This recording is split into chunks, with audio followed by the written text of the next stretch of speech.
Écoute-t-on? Qui choisit-on d'écouter? C'est le sujet du jour. Bienvenue dans le podcast Se libérer des violences et de l'emprise. Je suis Agnès Dereul, coach, formatrice maître praticien PNL et écrivain, et j'aide les femmes à se libérer de la violence et de l'emprise d'un homme pervers narcissique manipulateur.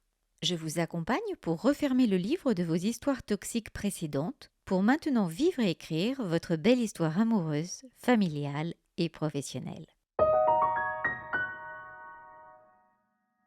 Dans ce podcast, je vous propose donc de vous amener à réfléchir aux personnes que vous choisissez d'écouter dans les différentes sphères de votre vie.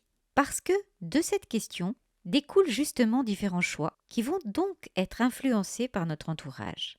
En effet, même si on prend ces décisions seul, avant, cheminent en nous les paroles, les actes, les images qu'on a vues précédemment et qui nous amènent ensuite à faire nos choix éclairés. Éclairés justement par ces différentes lumières délivrées par les personnes auxquelles on est allé demander conseil ou de l'inspiration. Alors dans un premier temps, je vais parler du choix d'écouter un pervers narcissique dans une relation de couple et comment on peut être amené à se scléroser en le côtoyant et en se soumettant progressivement à une seule façon de penser. Mais dans un second temps, je voudrais aborder avec vous la question de l'éclairage qu'on a, indépendamment de cette relation, voire même souvent après ou parallèlement dans d'autres sphères de notre vie, par exemple dans une sphère professionnelle ou dans une sphère d'engagement dans un groupe. Et enfin, dans un troisième temps, restez ainsi bien jusqu'à la fin, l'idée est aussi de voir les personnes que vous choisissez d'écouter lorsque vous voulez sortir d'une crise personnelle ou professionnelle ou que vous voulez atteindre un objectif. Sur YouTube, vous bénéficiez des sous-titres, il vous suffit de les activer et pensez bien aussi à vous abonner sur YouTube ou sur la chaîne du podcast pour faire pleinement partie de cette formidable communauté qu'on construit ensemble, du bonheur en amour et de la réussite professionnelle après une relation toxique. Premièrement, dans le cas de l'emprise, le pervers narcissique manipulateur vous amène à rester exclusivement dans son cercle de pensée et dans son propre éclairage. C'est-à-dire que, au fur et à mesure des jours qui vont passer, au contact de cette relation, vous allez progressivement voir le monde et les décisions à prendre en fonction de sa propre vision du monde à lui. Il y a comme une imprégnation progressive et la pensée de l'autre envahit notre sphère. C'est son logiciel en quelque sorte qu'on intègre dans notre processus de décision.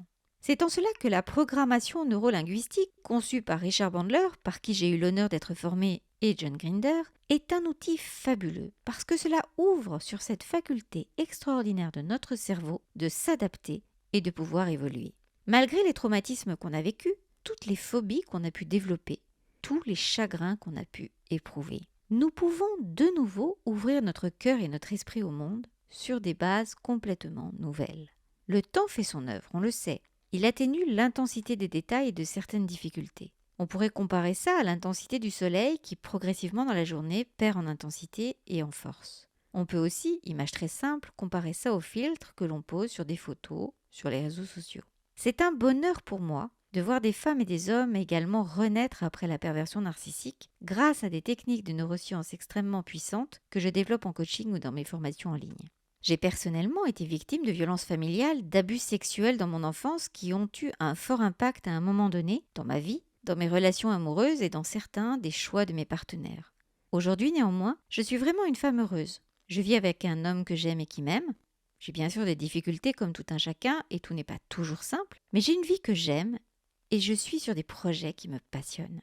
Et je suis persuadée que si j'ai pu surmonter ces difficultés, ce n'est pas du tout parce que je suis exceptionnelle.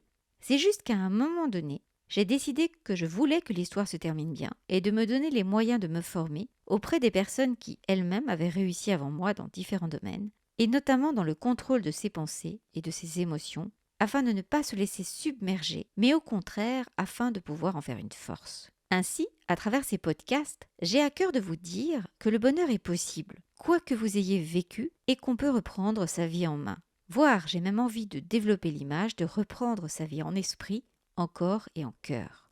Car bien sûr, l'emprise narcissique se décline à la fois sur la façon dont nous nous percevons physiquement, sur notre confiance en nous, sur notre perception de notre valeur, de notre capacité à aimer et à être aimé.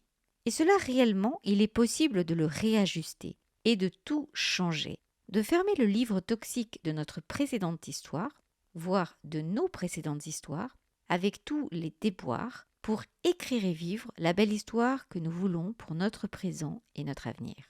Mais deuxième point, au-delà de l'emprise narcissique et du couple, on a aussi d'autres personnes qu'on choisit d'écouter et qui conditionnent certaines de nos orientations personnelles et professionnelles.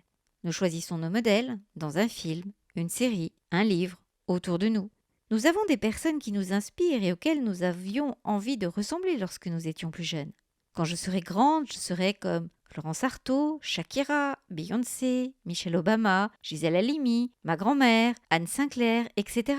Pour les hommes, je serai comme Barack Obama, mon grand-père, mon grand frère, mon instituteur, Éric Tabarly, etc. On a un modèle ou plusieurs modèles dont nous aimons certaines caractéristiques, certaines qualités, certaines actions, certains parcours. Cela se mêle en nous pour nous façonner également. Et on peut aussi suivre certaines personnalités dans leur mouvance.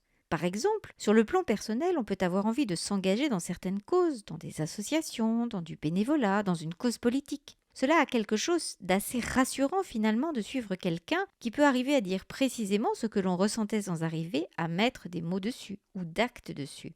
Viennent d'ailleurs parfois les désillusions lorsque deviennent publics ce qu'on appelle génériquement des affaires, des scandales, des détournements, des agressions, des violences organisées, etc. En politique, beaucoup de personnes ont été déçues à des moments. Dans le cadre des associations également, ont été entachées certaines organisations à des moments donnés. Personnellement, j'ai été infiniment déçue lors de ma collaboration par Pierre Rabhi, Cyril Dion et le Mouvement pour la Terre et l'Humanisme lorsque j'ai collaboré à la rédaction et à la relecture du livre justement Manifeste pour la Terre et l'Humanisme. Je vous dirais aussi que j'ai failli travailler un temps avec Nicolas Hulot qui a signé la préface du dit Manifeste. J'ai d'ailleurs bénéficié des premières mesures de la rupture conventionnelle lorsque j'ai travaillé brièvement pour cette organisation, les Colibris, et qu'après quelques mois, je me suis dit « courage, fuyons ». Et j'ai été aussi la voisine de Patrick Poivre d'Arvor en Bretagne. J'habitais à côté de Perros-Guirec, où il avait une maison, et j'ai failli collaborer donc à un projet avec lui. J'ai même des livres dédicacés par lui lors de certains salons du livre où j'ai échangé. Et j'ai eu donc de la chance que les 10 projets finalement n'aboutissent pas. Donc au-delà des anecdotes, l'idée est que l'on peut admirer des personnes, s'investir dans des organisations et ensuite être rattrapé par une réalité à laquelle on ne s'attendait absolument pas. Le fil conducteur, selon moi, n'est pas de se dire que plus jamais on ne nous y reprendra, que plus jamais on ne croira personne, que plus jamais on ne refera confiance, que ce soit dans la sphère amoureuse ou dans la sphère de l'investissement psychologique, émotionnel ou dans le temps que l'on souhaite consacrer pour donner de nous-mêmes. Lorsqu'on écoute quelqu'un, lorsqu'on est conquis par des idées, par un parcours, par des projets, il faut être à même de séparer ce qui nous fait vibrer, de la personne elle-même, et de ce qu'on peut aussi faire en toute indépendance dans notre quotidien, sans être nécessairement un wagon qui a besoin d'une locomotive. On peut aussi contribuer dans la mesure de notre temps et de nos moyens à faire notre part par nous-mêmes en tant qu'individus. Par exemple, dans l'écologie, sans adhérer nécessairement à un mouvement comme j'ai pu le faire un temps, je fais de mon mieux, à ma petite échelle maintenant, que j'avais tout à fait imparfaite, dans le tri, dans le choix des achats que je peux faire, etc. L'idée est donc, quand on se dit « plus tard, je serai comme telle ou telle personne, je veux faire comme elle », c'est bien de distinguer les valeurs, les objectifs qu'on veut atteindre, les moyens qu'on est prêt à mettre en œuvre des personnes elles-mêmes. Ce qui est très intéressant dans la PNL, donc la programmation neurolinguistique, c'est que l'on apprend à observer les comportements de réussite pour les intégrer. Mais il s'agit d'observer les comportements de réussite dans une perspective générale globale. C'est-à-dire, par exemple, une personne qui a tout sacrifié dans sa vie personnelle pour sa vie professionnelle et qui finalement est malheureuse, est-ce que c'est vraiment ce que l'on souhaite pour nous ? Est-ce qu'une personne qui s'investit à 100% dans sa famille sans avoir d'activité professionnelle, est-ce que c'est ce qu'on souhaite pour nous ? Quel est l'équilibre qu'on veut ? Comment les personnes qui arrivent à tout gérer et avoir un équilibre dans leur vie sur tous ces aspects font-elles pour y parvenir ?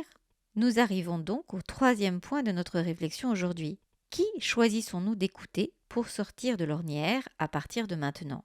Il y a l'entourage proche et ceux qui ont envie, avec de bonnes intentions, de nous aider, mais dont les avis se basent sur des informations qu'ils ont entendues à droite et à gauche, des expériences de personnes qui ont pu ne leur raconter qu'une partie de la situation, ce qui rend leur avis peu fiable. Lorsqu'on a seulement une partie des données, on ne peut pas avoir une vision d'ensemble de cette expérience-là et considérer ce point de vue comme une base de réflexion solide. Au contraire, se baser sur des informations fausses ou parcellaires peut nous amener à perdre à la fois du temps, de l'énergie et de l'argent. puisque chacune des décisions que nous prenons a des conséquences évidemment. C'est pour cela que dans le cadre de procédures par exemple, même si vous pouvez vous défendre vous-même et plaider votre dossier dans certains cas, parfois et souvent, être appuyé par un avocat peut vous permettre d'obtenir vraiment davantage et d'être gagnant. Dépenser de l'argent parfois pour être réellement accompagné par des professionnels, des spécialistes, peut être un excellent calcul. C'est la même chose pour vous sortir émotionnellement de l'emprise. Ainsi, pour décider qui nous choisissons d'écouter et par qui nous allons choisir de nous faire accompagner, on peut se poser différentes questions. Où est-ce que vous avez envie précisément d'aller? Qu'est-ce que vous avez envie de réellement construire?